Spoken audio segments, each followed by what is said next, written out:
오늘 말씀은 한 절입니다. 마태복음 11장 12절. 다 같이 한번 읽겠습니다. 세례자 요한 때로부터 지금까지 하늘나라는 힘을 떨치고 있다. 그리고 힘을 쓰는 자들이 그것을 차지한다. 아멘. 다 같이 한번 읽어보겠습니다. 세례자 요한 때로부터 지금까지 하늘나라는 힘을 떨치고 있다. 그리고 힘을 쓰는 사람들이 그것을 차지한다. 이 말씀은 도대체 무슨 의미인가? 난해 구절로 꼽힙니다. 이 구절을 사람들은, 학자들은, 신학자들이, 크리스찬들일지라도 다양한 해석들을 내어놓고 있는데, 우리는 어떻게 이해하는 것이 가장 좋겠는가? 11장 본문을 통해서 우리가 이야기해 보도록 하겠습니다. 제목은 침입자들, 영어 제목으로는 breakthrough, 그렇게 제목으로 말씀드리겠습니다. 강아지 토니가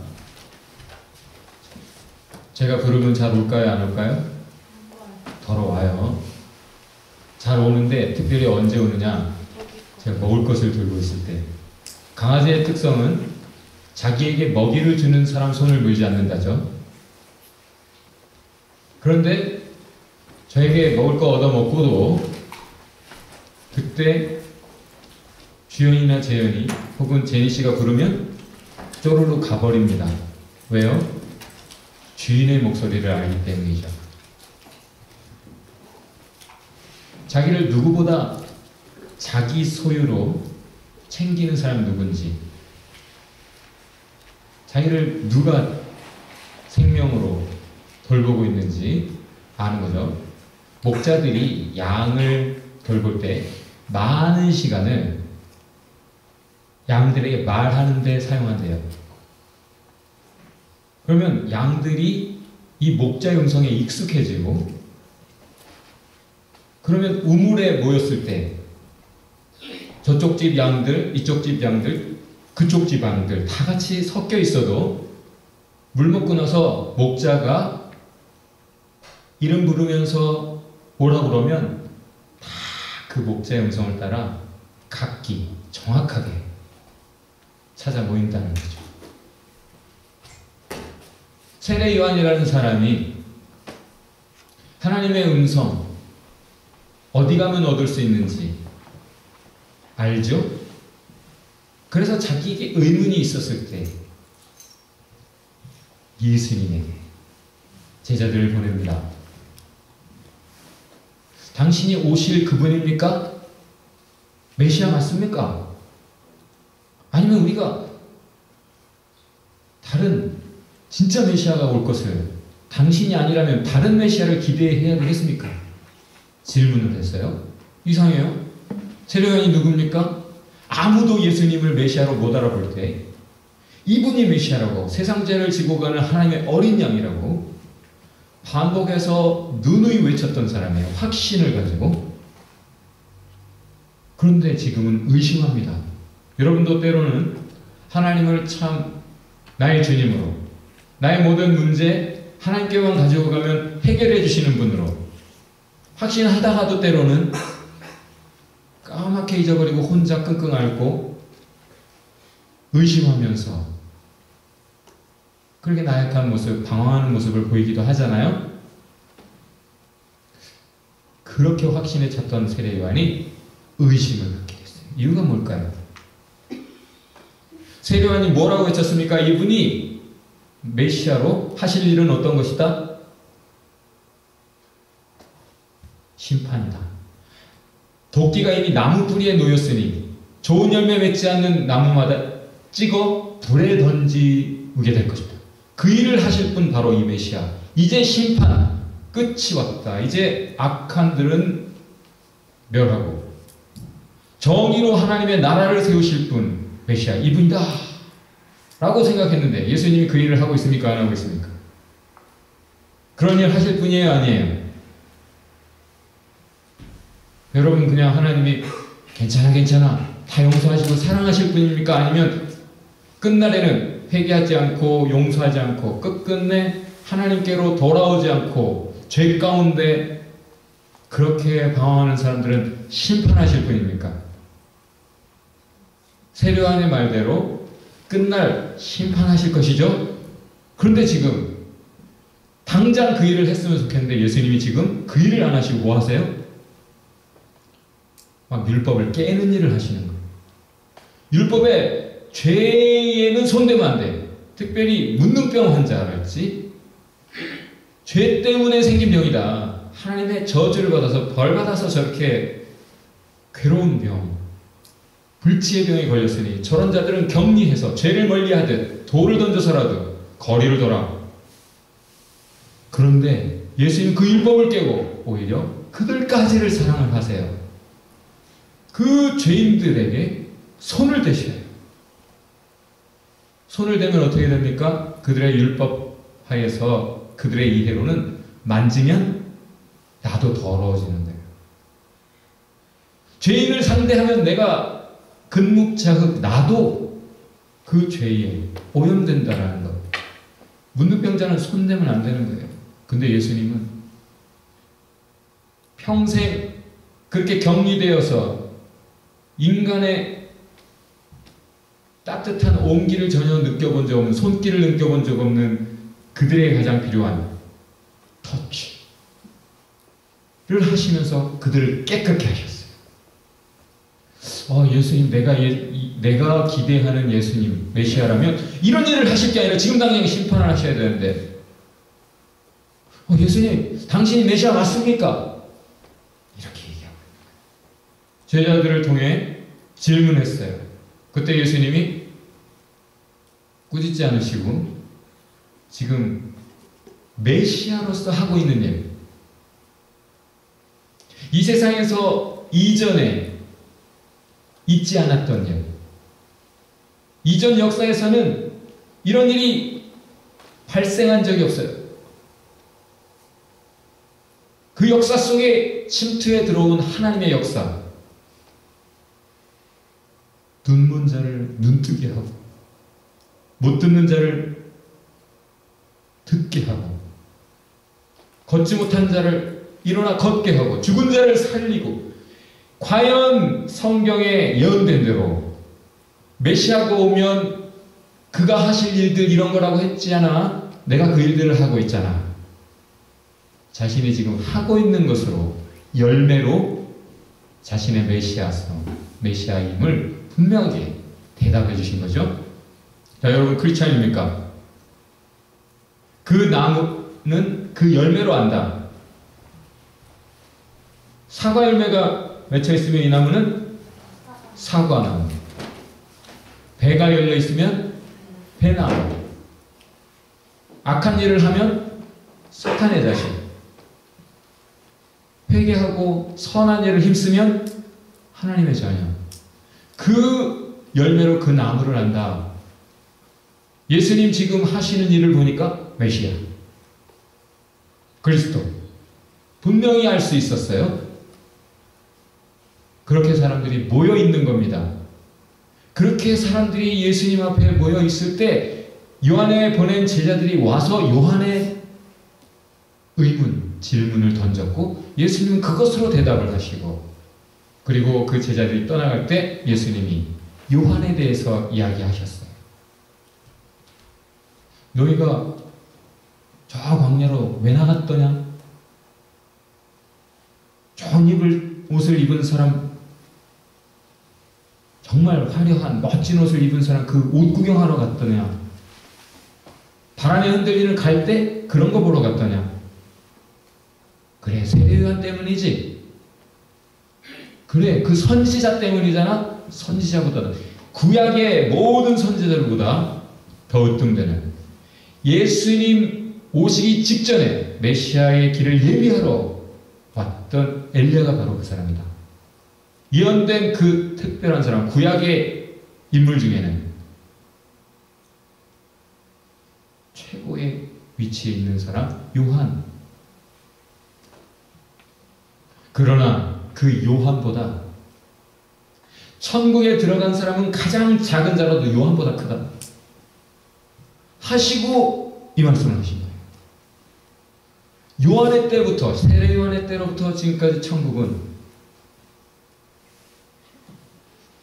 아주 격렬하게 나아가고 있으니, 뭐 다양한 해석이 가능해요, 사실은 이 표현이.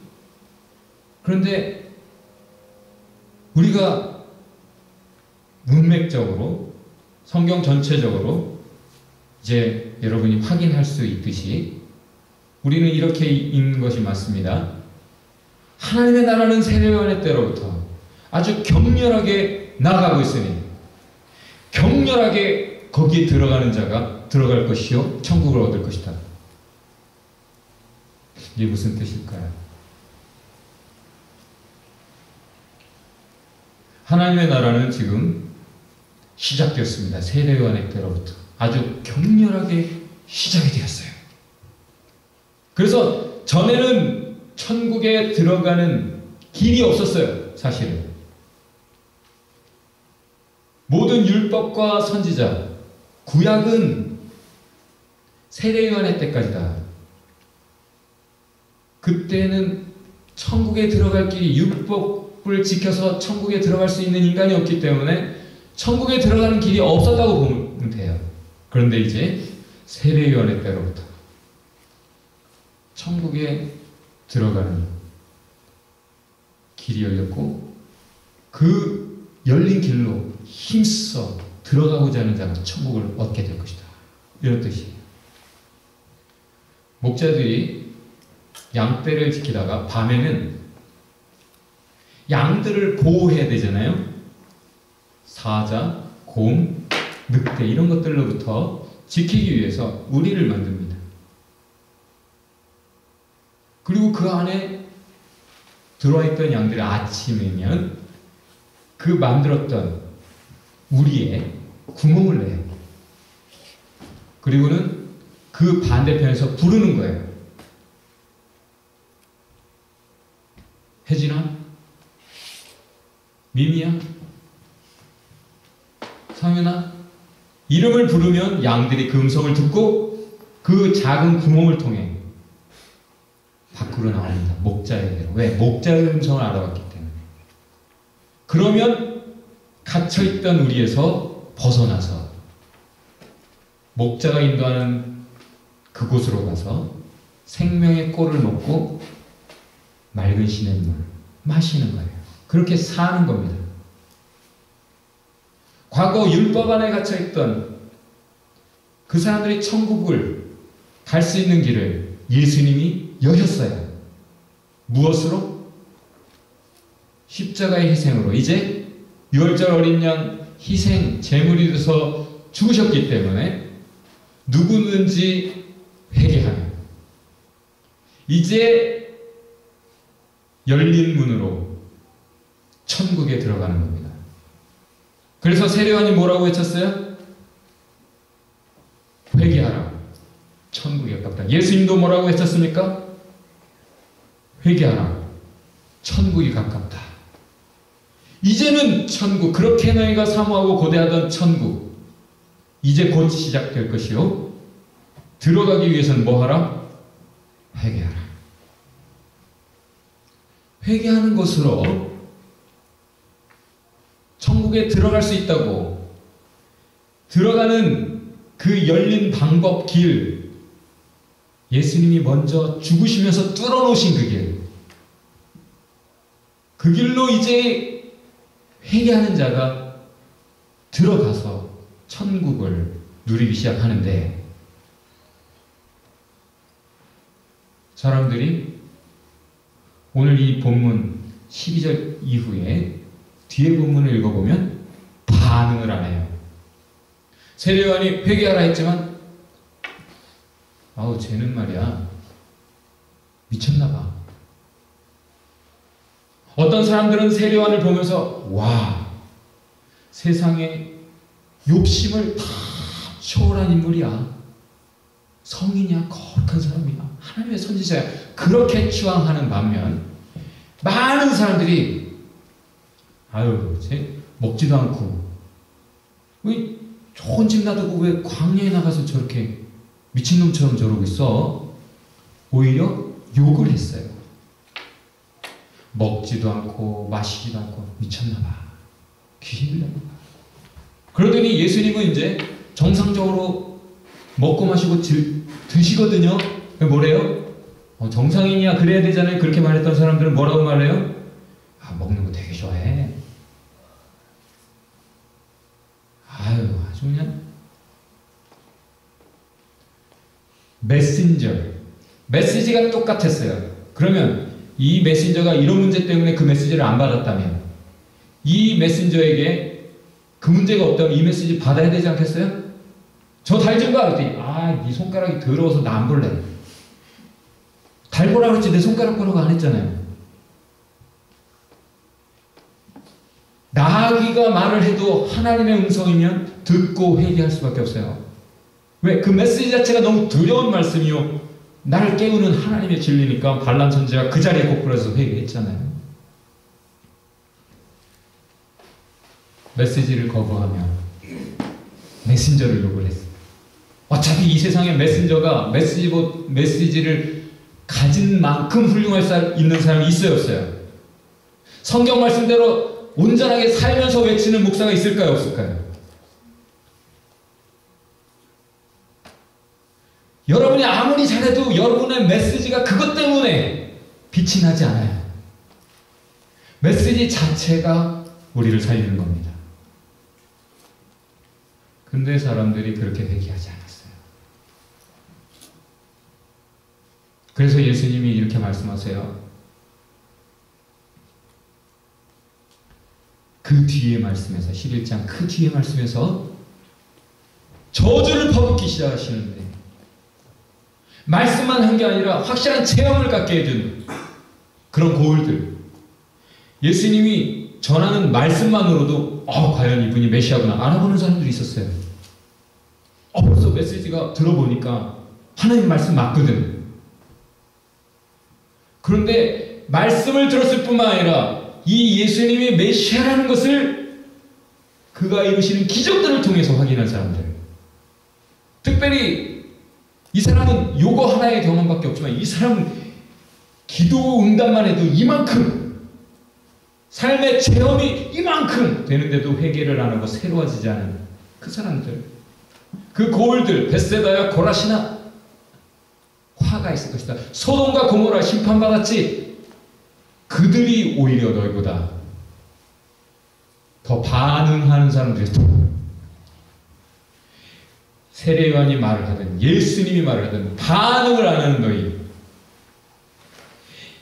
메시지를 들었을 뿐 아니라 체험을 하고도 회개하지 않는 너희, whatever, 말씀을 듣고 그냥 그래, 그렇지만 난 걔가 싫어.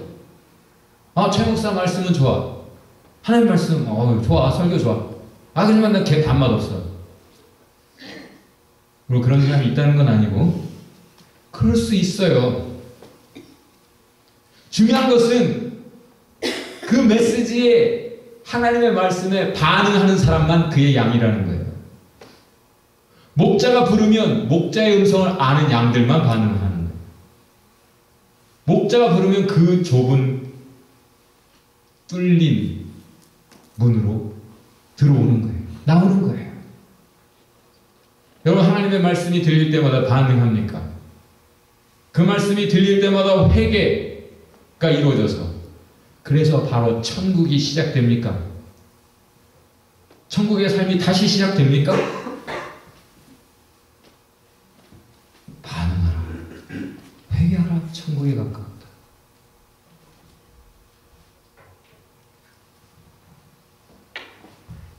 어떤 사람들이 하나님의 음성을 듣고 있는데 여전히 삶이 너무 힘들어, 인생이 너무 힘들어, 도대체가 희망이 안 보여. 그럴 수 없어요. 왜? 바로 그 뒤의 본문, 11장 마지막 본문에서 예수님이 이렇게 외치십니다. 수고하고 무거운 짐진 자들아 다 내게로 와라. 내가 너희를 쉬게 하리라. 내 짐은 쉽고 가볍다. 너희가 지금까지 율법이라고 하는 율법과 선지자 그 구약을 짊어지고 그래 애썼지만 천국을 맛 못 보았지. 천국에 못 들어갔지. 그러나 세례 요한의 때로부터 이제 새로 길이 열렸다. 천국이 이 세상에 침투해서 뚫렸다. 천국으로 들어가는 길이. 그래서 누구든지 그의 양들은 그 회개의 방법으로 천국에 들어간다. 왜? 쉬운 길이거든.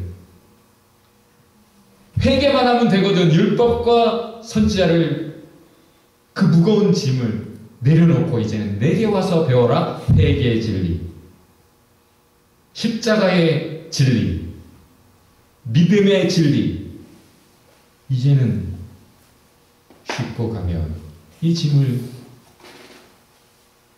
가지고 천국으로 들어가라.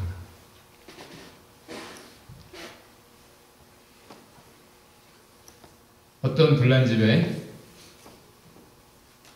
조용한 얌전한 사람이 앉아있다가 불이 났는데도 조용하고 얌전할 수 있겠습니까?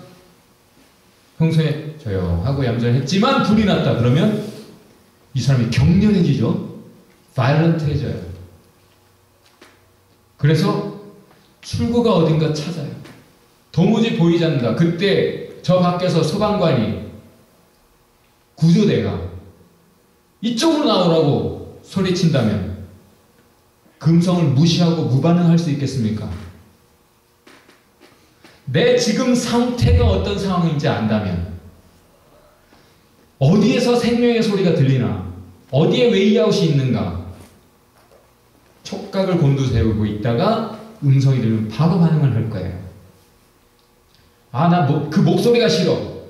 이쪽으로 나오라고 파이어파이터가, 구조대가 와서 소리쳤는데 아, 그 목소리가 싫어서 난 그 말씀에 반응하지 않았어. 말이 됩니까? 안 됩니까?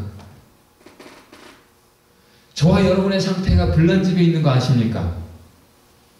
그대로 whatever 무반응하고 그냥 그 상태로 살면 지옥 가는 거 아십니까? 이 땅에서도 지옥이요 죽어서도 지옥을 살게 될 것을 아십니까? 그것에서 건지시기 위해 예수님이 이 땅에 침투하여 들어오셔서 천국을 시작하셨어요. 천국의 역사를. 그리고 너희도 이 열린 문, 회개의 문으로 격렬하게 회개하고 돌아와라. 천국으로 들어와라. 그렇게 외치는 메시지에 누가 반응할 것입니까? 얌전 떨 겁니까? Whatever. 그렇게 할 수 있겠습니까? 이 탓 저 탓 할 수 있겠습니까? 이래서 싫고 저래서 싫고, 이래서 안 되고 저래서 안 되고, 이래서 못하고 저래서 못하고, 이유 없이 지금 오직 살 길을 향해 목소리에 반응해서 길을 내가면서 breakthrough, 격렬하게 침투하는 자, 길을 내는 자가 그 천국으로 들어갈 것이요 천국으로 얻을 것이다. 미가서 2장 13절에 이렇게 예언이 되어 있어요. 너희를 모을 것이다. 목자가 양을 모으듯이 너희를 다시 모을 것이다. 그 목자가 길을 뚫고 열고 앞서 너희 앞에 나아갈 것이다. 그의 이름이 야훼니라. 그분이 여호와 하나님이시니라. 하나님이 이 땅에 뚫고 들어오셔서 하나님의 역사를 시작하셨습니다. 그리고 길을 내셨습니다. 그 길로 들어가라. 너희도 breakthrough, 뚫고 들어가라. 격렬하게 whatever, 알았어요. 그러지 말고 지금 불난집에 앉은 사람처럼 힘써서, 힘을 다해서 회개해라. 회개해라. 회개란 그렇게 천국에 들어가는 행위요, 길이요, 문이요, 격렬한 믿음의 몸짓입니다. 하나님의 길을 여셨습니다. 할렐루야. 목자가 뚫어놓은 그 구멍으로 목자가 앞서서 나갔죠. 그 다음에 양들이 하나하나 그 목자의 음성을 듣고 나가죠. 그러면 길이 어떻게 됩니까? 구멍이 넓어집니다. 다른 양들이 더 들어올 수 있도록. 격렬하게 회개하는 자, 다른 사람도 그 길로 따라올 수 있도록 돕는 자가 됩니다. 브레이크트루. whatever, 다른 사람이 어떻든 나만 그렇지 않습니다. 격렬하게 회개하고 격렬하게 사랑하고 격렬하게 다른 사람들도 이 하나님께로, 하나님의 은혜로, 하나님 나라로 들어올 수 있도록 여러분 격렬해지시길 바랍니다. 기도합시다. 우리는 침입자들이라고 말씀하십니다. 침입하라고 말씀하세요. 얌전 떨지 말고 천국에 들어와 앉아있는 사람처럼 그러지 말고 회개하라. 격렬하게 회개하라. 천국에 제발 들어가라. 주님이 앞서서 죽음을 통과하면서 들어가셨습니다. 회개는 이전에 내가 죽고 다시 태어나는 부활이에요. 하나님 길을 열어주셨음을 감사합니다. 주의 말씀에 반응해서 그때마다 격렬하게 회개하고 새로워지 천국에 들어가고 남들 다 천국으로 들어갈 수 있도록 돕는 침입자들 되게 하여 주옵소서.